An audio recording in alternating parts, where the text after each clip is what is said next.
Channel 6, WNHC, was the only show in town, thanks to a government-imposed freeze that lasted until 1953. Eventually, the FCC approved an experiment called UHF. Television stations with less powerful frequencies could get into the act. There was only one problem. Most TVs weren't equipped with UHF tuners.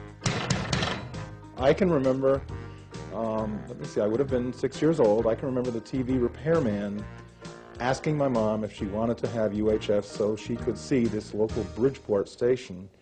And she asked how much it was, and when the TV man said $100, she said no.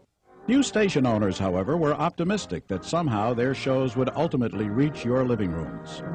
This is Channel 43. Hi there, friends.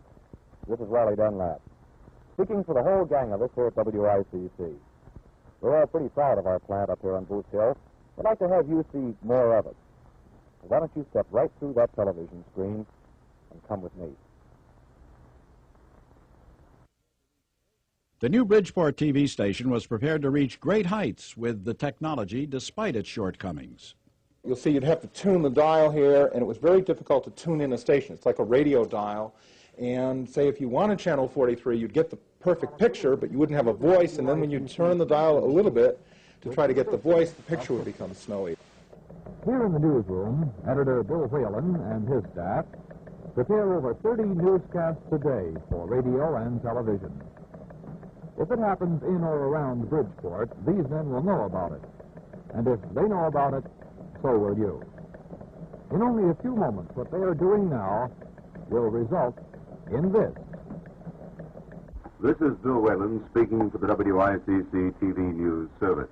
Sports fans will immediately recognize Manning Slater. Manning, too, deserts his executive post each evening to go before the cameras and report on the world of sports. Or Mary Walker with tips on getting the most efficiency and pleasure from your kitchen. And the children.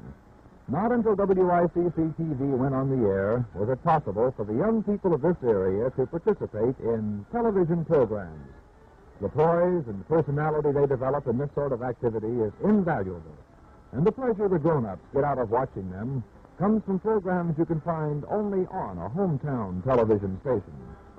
A chorus of tap dancers, however, could not put off the inevitable. A 1960 survey showed only 32 TVs with UHF adapters were sold in the area. The news director of WICC Radio, where I was later a news person in the 70s, described how in the 60s he had gone to a party in Westport. And there was this gentleman there, and Chris spoke to him, a Westport resident, and Chris said, by the way, we have a television station, WICC TV. And the guest said, well, what channel is that? And Chris said, Channel 43.